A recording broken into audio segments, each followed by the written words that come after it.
Boa noite. Nós vamos agora iniciar um debate sobre interdisciplinaridade. Que há muitos ganhos importantes em trabalhar a mente humana, mas basta de a gente trabalhar as disciplinas separadas. É importante que a gente trabalhe para uma educação para o futuro. Nessa perspectiva, eu pergunto às minhas colegas como que a gente trabalha isso. Né? Acho que a gente pode incluir, Aline, nessa tua fala, que eu venho fazendo a fala dos 5 princípios para utilizar, né, a interdisciplinaridade na prática. E um desses, o primeiro que ela fala, é a humildade. E eu acho que a gente realmente precisa ter humildade para reconhecer as limitações, né, do uso interdisciplinar. Não tem como a gente vincular certas disciplinas com outras quando você quer citar um determinado assunto, fica uma forçação de barra, né? O que vocês acham disso? Até na questão de querer, como a gente diz, puxar a brasa pro seu assado, né? O professor não pode buscar ser interdisciplinar propondo um projeto, por exemplo, que vá puxar só para sua área específica, ou só para a língua portuguesa, ou só para matemática. A questão da humildade entra na questão de saber dividir, saber integrar todas as áreas, né? Isso mesmo. Até para que esse ensino tenha coerência para o nosso aluno, né? Para que ele possa vir a integrar aos conhecimentos que ele já tem, é preciso que a gente dê, vamos supor, um caminho para ele seguir, né? Não pode ser uma coisa desligada uma da outra, né?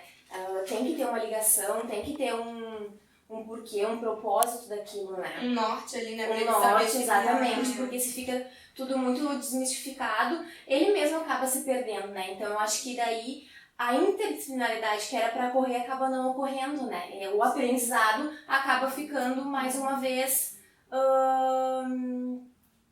como a gente diz, ele fica vago, sem sentido, né? Continua naquela perspectiva do tradicional, que é aquilo vago, sem sentido, que o aluno fica meio que perdido naquilo que o professor está passando, né? E aí eu acredito que entra aquela questão da gente usar a interdisciplinaridade de uma forma complementar, né? Quando necessário ali, quando a gente vê que existe essa possibilidade, para que não fique uma coisa forçada, uma coisa sem nexo, né? Sim, é como uma via de apoio para o professor, uma outra metodologia, né, para ele utilizar dentro da sala de aula dele, né? Uma ferramenta de trabalho para ele, não algo que ele vai ter que usar 100% em todas as aulas, né, em todos os dias dentro da sala de aula dele. É mais uma ferramenta que ele tem a agregar às demais que ele já usa dentro da sala de aula ou vai vir a usar. É verdade. Com muita humildade.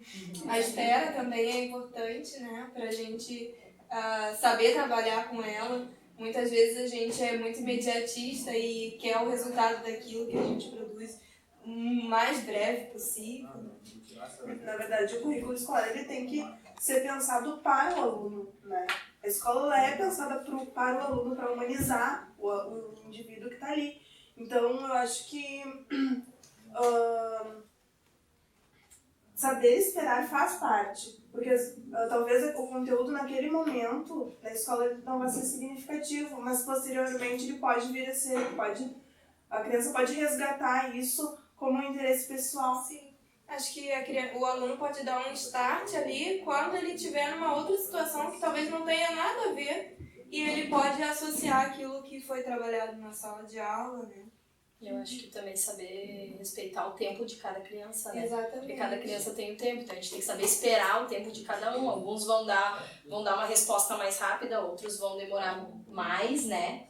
E outros a gente não vê, como a gente já tinha conversado, a gente nem vê o resultado ali, mas futuramente. A longo prazo, a gente... Futuramente. Eu acho que o ensino é um processo de espera, né? Porque tu não pode ser imediatista e querer, eu passei o conteúdo agora e o meu aluno já tem que me dar o feedback agora, né? Nem sempre é assim, né? Então eu acho que todo o processo de ensino, o professor ele tem que ter essa paciência e tem que dar esse respeito e essa espera que o aluno necessita, né, para dar esse retorno para ele. Muitas vezes a gente não consegue fazer isso de uma forma natural porque a gente quer enxergar além daquilo que a gente consegue ali com, vamos fazer aqui um parênteses, né, como se a gente tivesse um farol ali que dá uma visão limitada e a gente quer enxergar além daquilo ali. E que possamos pensar no respeito também, no sentido de que a interdisciplinaridade a gente tem que usar realmente para o aluno e não no pensamento de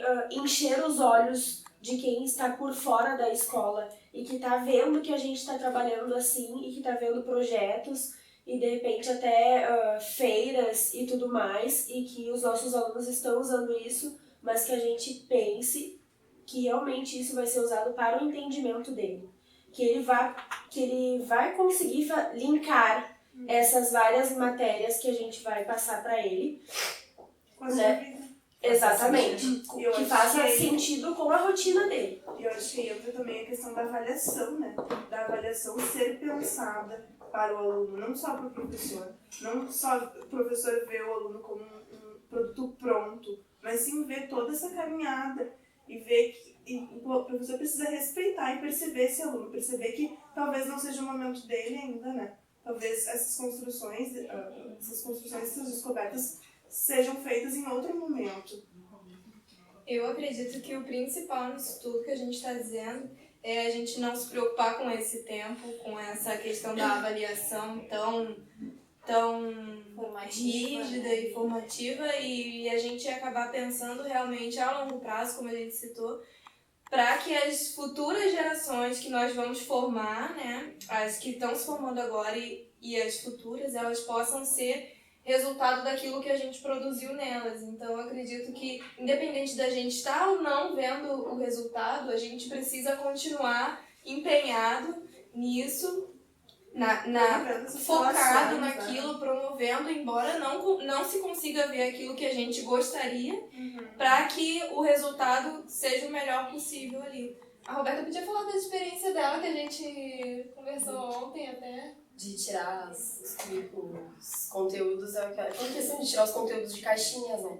Porque a gente observa os conteúdos, a área tal, tem que trabalhar isso, a área tal, sendo que naturalmente eles estão integrados, né? Então é aquela questão de conseguir trabalhar em sala de aula sem separar os conteúdos em caixinhas em cada uma das suas áreas, em todos os campos, tanto na metodologia quanto na avaliação, enfim. Na verdade, né, eles são integrados e a gente que desintegra. Exatamente, eles, né? Eles são integrados. E a gente faz parte dificulta do... desintegrando eles, assim. Exatamente. Então a gente precisa buscar isso, né, pra nossa sala de aula, né. E nesse ponto, então, que a gente tem que desapegar dessas formas tradicionais de ensino, né, pra gente poder sair desse sistema de conteúdos em caixinhas, né, e voltar a integrá-los de uma forma que a coerência ela venha de uma forma... Eu acho que o professor ele ainda está naquela questão, o professor ele ainda está sendo visto como um executor de tarefas, né? Ele chega ali, ele abre o livro didático, está muito cômodo. Eu acho que faz parte do papel de professor refletir sobre a sua planejar a sua prática, refletir sobre ela e aprimorar ela cada dia. E aí entra essa questão do desapego. Ele precisa se desapegar desse material pronto, dessa coisa tradicional, né? Talvez... Posso te complementar? Eu tenho uma anotação aqui interessante, que é bem isso que tu disse. Miguel Arroyo diz que o difícil de mudar nas escolas são os costumes e a cultura para que a gente possa alcançar a inovação. E, de fato, a interdisciplinaridade é uma inovação educacional, né, que enfrenta a resistência do tradicionalismo. Aquele professor mais antigo, ele não aceita essa forma de trabalho. Ele não aceita que ele pode se renovar. Ele não quer sair desse comodismo. E não é só a aceitação também da forma de trabalho, mas o professor mais antigo na escola, que tem uma caminhada mais longa, ele não troca ideias com os outros colegas. Até porque ele já tem aquele caderninho amarelado dele, a rotina, e tudo preparado já de anos e anos, tratando aqueles alunos como se eles fossem todos a mesma coisa, todos iguais. Nós mesmos temos que ter disposição, né, gurias? Porque trabalhar dessa forma interdisciplinar, ela sugere às vezes que a gente ouça uma notícia em casa num dia, à noite, e no outro dia essa notícia seja trabalhada, né? E a gente não foi educado dessa forma, assim como a gente estuda, né, que essa interdisciplinaridade ela vem sendo discutida muito mais no século XXI e que para nós, internamente, é mais complicado, é mais difícil, é mais demorado para a gente internalizar isso e trabalhar com as crianças, né? Mas a gente tem que ter disposição para isso. E como fazer a cabeça dos professores nas escolas? Porque esse também que admitir que não é uma forma, vamos supor, fácil de trabalhar. Ela é trabalhosa. Ela tira do comodismo. Exatamente. Né? O professor, ele tem que sair do comodismo e ele vai ter realmente muito trabalho para desenvolver isso dentro das escolas, né? A gente tem que ser realista. É uma forma bem mais difícil e bem mais trabalhosa para o professor de trabalhar, né? Então, a gente nas escolas de hoje, a gente não vê tanto isso em função disso. Os professores também, eles não recebem também muito tempo para poder fazer essa forma interdisciplinar acontecer dentro das escolas. Porque muitos professores, alguns nem têm horário de planejamento, né? Outros têm alguns períodos, né? Então, a gente tem que ver que o professor também precisa de um espaço para poder planejar também dessa forma, né? E o que muitas vezes também não sai como planejado, né? Exatamente. Tem essa questão também, mas tem a outra questão que a gente cobra que o aluno tem que pensar, que ele seja um pensador. Mas aí dá trabalho fazer esses tipos de aula. Por quê? Porque eu vou ter que pensar muito. Eu vou ter que refletir muito sobre aqueles assuntos para ver o que eu posso linkar com o quê. O que o meu aluno pode pensar, qual é a dúvida que ele pode ter. Como é que eu vou linkar com outra coisa também. Isso também... E como exigir do aluno que ele pense, que ele leia, se o professor não faz o professor não faz eu isso, acho exatamente. que o ensino da universidade já está ficando defasado. Nos cursos de licenciatura, ele deveria ser mais voltado para a teoria. Por quê? Porque a universidade não está ensinando os professores a serem pesquisadores. Os professores estão aprendendo só a prática. E daí, aprender a prática em cima dessas práticas já defasadas, já gastas desses professores que não estão contribuindo para a educação de hoje, não vai acrescentar. Eu já discordo de ti. Eu acho que aqui a gente aprende muito mais a teoria do que a prática. Porque se a gente aprendesse a prática, a gente aprenderia a como fazer, a como pensar, a como planejar. E isso a gente não aprende. Isso daí a gente vai, conforme a gente entra na escola, a gente vai pegando o ritmo de como as coisas funcionam. E por isso que acontece dos professores mais velhos se acomodarem.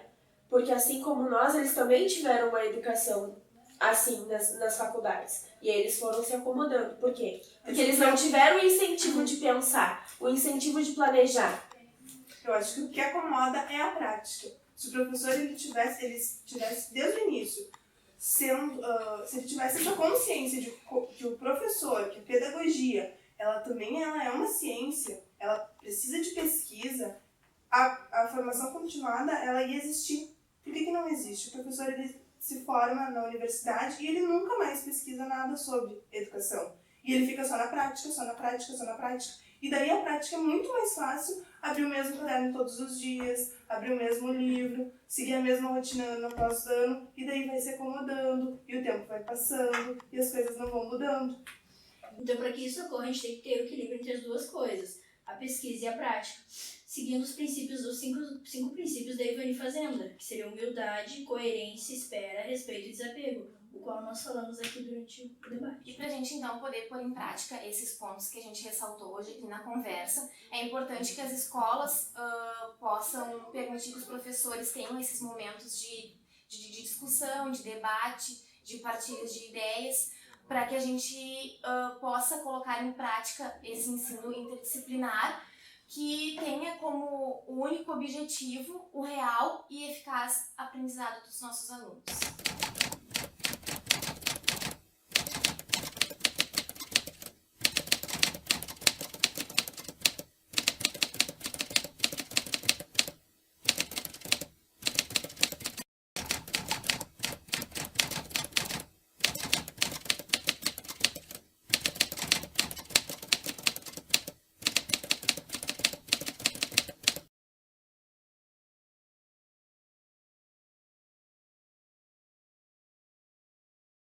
A humildade, o que vocês acham da humildade dentro da utilização ali na prática, na interdisciplinaridade do pai?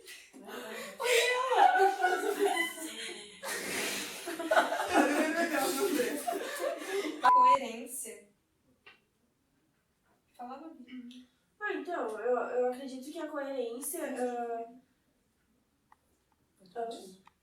Ah, já era. Não, e o Fih assim, deu muita... Não, a gente tem que colocar a espera. Finaliza. Que é o meu. Eu tô sem, gente. A Fernanda, né, no vídeo, parece um óculos pipocando. Fala esse barulho aqui, né? e o que fala. Muito essa prática aqui que eu falei Muito pra fala. vocês. Não, pra Se eu sair gente daqui e for utilizar, pra pra escola, gente tô ferrada. utilizar eles. Não, mas a gente... Eu ia A prática e a teoria juntos.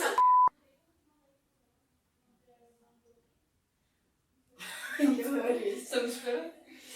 Que horror, é que vai dar pra cortar o que horror. Não, ela. Não, que eu pensei que vocês iam ter que falar alguma coisa. E para que isso ocorra, a gente tem que seguir os 5 princípios da Ivani Fazenda. É. E seja... Ai, meu Deus! Ah, não! É dela? Oi? Isso que descreveu é Bem, então na realidade a gente teria que ter o equilíbrio entre as duas... É verdade.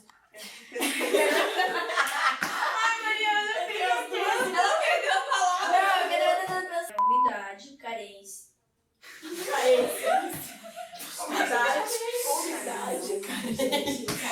Tá, você contei. Então, para que isso ocorra, a gente tem que ter o equilíbrio entre as duas coisas. O equilíbrio. Isso ocorre, a gente tem que ter o equilíbrio entre as duas coisas. A pesquisa e a prática. Para de...